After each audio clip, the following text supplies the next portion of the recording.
Sejam todos muito bem-vindos ao canal Leões da Liberdade. Aqui é o membro André Canizella, sou estudante de Geografia pela Universidade de São Paulo e também faço parte do curso de Geopolítica professor Henry Roque. Hoje vou estar gravando um vídeo a respeito dos protestos de Cuba, a pedido de um colega meu, membro do grupo Leões da Liberdade. Eu vou estar gravando um vídeo muito simples, direto e objetivo, Então, já logo aviso que eu vou estar poupando toda aquela historicidade, cubana, resumindo um pouco a história de Cuba e focando só nos pontos principais, Gosto muito por conta do meu tempo estar corrido devido à faculdade e ainda mais agora que estou no final do semestre. Então me perdoem, mas é um vídeo bem simples e direto. Primeiramente, a coisa que eu gostaria de dizer é que eu vou focar só nos pontos principais. Vamos lá. A primeira coisa que eu gostaria de falar é sobre o governo de Fulgêncio Batista. Um governo, sim, fantoche do governo norte-americano, estadunidense, ditatorial, autoritário, em que manteve as riquezas cubanas em uma pequena parte da elite, E muitas vezes essa elite nem sequer era de Cuba. Um deles que era detentor de uma das maiores usinas, produtoras de açúcar, uma das maiores indústrias, produtoras de açúcar do mundo. O dono dela era um judeu, e a gente sabe que os judeus eles têm aquela questão com a terra prometida e não tem aquele apego à nacionalidade de um país. Então a gente já sabe que muitas dessas riquezas cubanas nem sequer eram próprias, detinham uma elite própria. Mas enfim, isso é só algo interessante a gente saber sobre o caso e que mais tarde isso daria o caso da Revolução Cubana. Então a gente viu que Cuba saiu de um governo autoritário, extremamente anti a população se expressar, totalmente opressor, totalmente antiliberal, e para passar agora para um governo socialista, comunista, que também é autoritário, também ditatorial, que seria o governo dos irmãos Castros, junto com o apoio do Che Guevara, que também iria ter uma forte censura presente no governo, Tanto que Cuba, nos dias de hoje, se você pesquisar a respeito da lista, que fazem parte de 180 países nessa lista em expressão, a liberdade de expressão, Cuba hoje está na posição 171, de uma lista que fazem parte de 180 países. Essa é a liberdade de expressão dentro de Cuba atualmente. Mas, sobre uma questão que não podemos deixar de lado, é a questão do embargo econômico que os Estados Unidos faz sobre Cuba, também sobre o governo de Cuba. E o mais interessante disso tudo é que isso é uma coisa que afetou sim o governo cubano.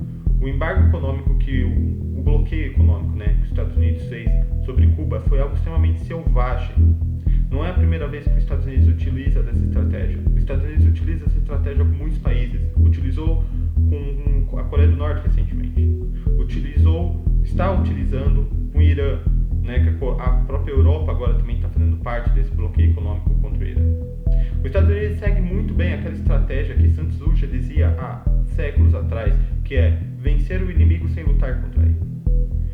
Os Estados Unidos não sequer disparou um tiro contra Cuba, não se disparou um tiro contra o Irã, um tiro contra a Coreia do Norte, mas arrasou muitas vezes com a economia desses países, com a estrutura desses países, E Cuba sofreu muito com isso. Não podemos negar, não pode ser hipócrita de você dizer que não, que foi só por conta do governo socialista cubano. Não, isso é ser hipócrita, isso é uma mentira. A gente sabe sim que o embargo que os Estados Unidos fez sobre o Cuba foi sim algo selvagem, Tanto que a própria ONU é contra esse embargo. A própria ONU já decretou várias vezes contra o embargo dos Estados Unidos sobre Cuba. E os únicos países que votaram a favor desse embargo foram os Estados Unidos e Israel. A grande maioria votou contra. O Brasil votou a favor em 2019 por conta do governo Bolsonaro, mas agora já está voltando atrás, já se mostrou neutro em relação a isso, Países como a Colômbia também são neutros, mas a gente vê sim que o mundo sim reconhece que o que os Estados Unidos fez sobre Cuba foi algo selvagem, foi algo não humano. Muitas pessoas passaram por uma grande dificuldade em relação a isso, né? E aí você vai dizer, bom, então quer dizer que todo o problema de Cuba é devido a esse embargo? Não, isso também é desonestidade histórica. E por exemplo, a gente pode pegar outro país que também faz parte da região do Caribe, né? E que hoje tem uma das maiores economias da região do Caribe e vem crescendo. Tem um dos menores índices de Gini, né? Que é o índice que mede a desigualdade. É um dos países que tem o maior índice de Gini da América Latina. Esse país é a República Dominicana. E como é que a República Dominicana chegou a essa questão, né, de ter uma excelente economia, um baixo índice de Gini? Bem, essa resposta é muito no mercado liberal que eles adotaram, né? Eu até fiz um artigo sobre isso, vou estar deixando aqui na descrição quem quiser ler, mas eu vou estar lendo uma parte, as 3 fases fundamentais para transformar a República Dominicana em um país próspero, diferente do que Cuba tomou, né? Cadê aqui a parte? Só procurando aqui. Vamos lá. A primeira delas, a reestruturação e a diversificação da economia, quebrando o modelo monopolista estatal, legado pelos anos de ditadura. Para quem não sabe, a República Dominicana também passou por um governo ditatorial, mas assim que terminou o regime ditatorial da República Dominicana, eles começaram a transformar sua economia do protecionismo para uma economia de mais livre mercado, né? Obviamente não é uma Suíça da vida, mas já está muito melhor do que países como o próprio Brasil.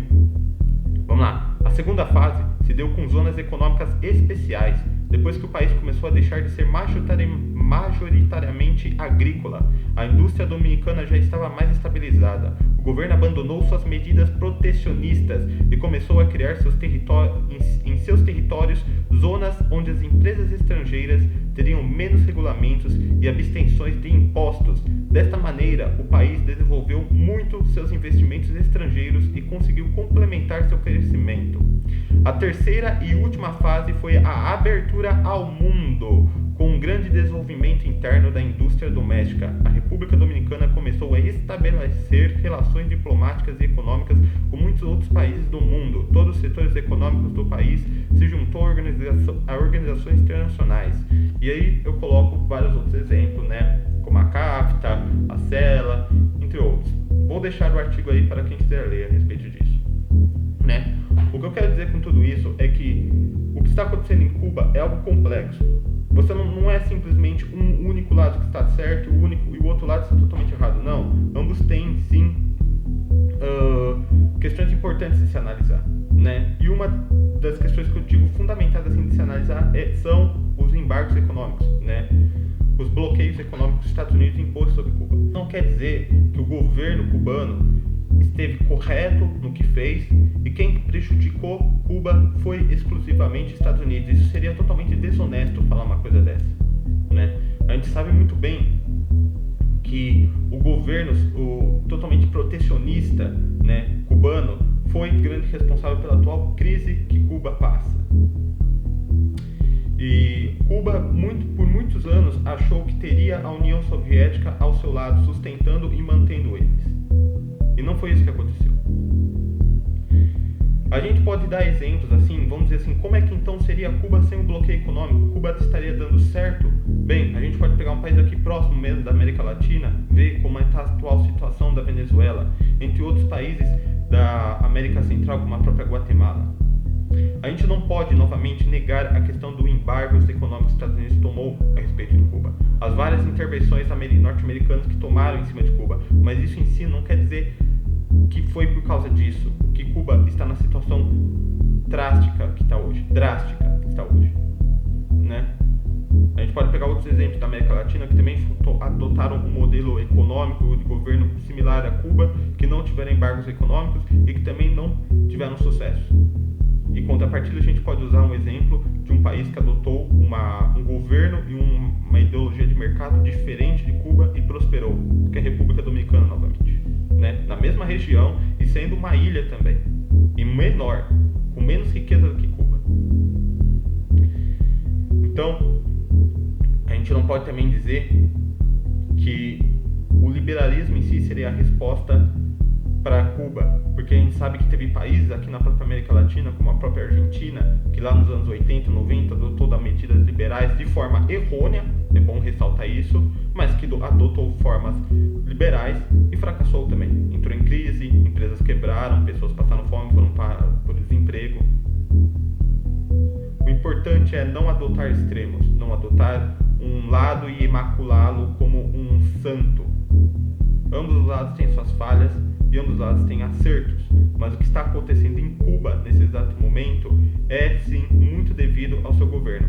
E eu não irei entrar a profundo sobre aquela questão que as pessoas gostam de inventar, aquela mistificação de dizer que Cuba é um país onde tem uma medicina excelente, onde tem uma educação excelente, porque eu realmente não visitei Cuba, né? Porque isso é algo que você teria que presenciar na prática. Lembrando, Cuba é um país muito restrito, né, de pouca liberdade, onde a imprensa tem pouca liberdade. É muito difícil eu, como geógrafo, querer estudar Cuba pela internet se tem poucas informações na internet, né? Então, já li livros, né, sobre regimes latinos americanos, né? E Cuba esteve nesse livro, obviamente, e regimes autoritários, perdão, tinha esquecido de falar. E o que mais eu posso dizer sobre isso? Vou estar deixando o link, então, de um vídeo de uma cubana do canal Plano Piloto. Eu sou realmente um admirador desse canal, gosto muito do trabalho dele, a forma como ele tenta manter uma certa neutralidade e mostrar fatos, né? É o que eu estou tentando trazer aqui também, né? E novamente deem uma olhada no artigo escrito por mim, que eu estarei deixando aqui na descrição, a respeito da República Dominicana. Espero que tenham gostado do vídeo e até a próxima. E também vejam o vídeo do canal Plano Piloto. Vou deixar aqui um trecho a respeito do que essa cubana fala sobre o sistema de educação e saúde de Cuba. Até a próxima.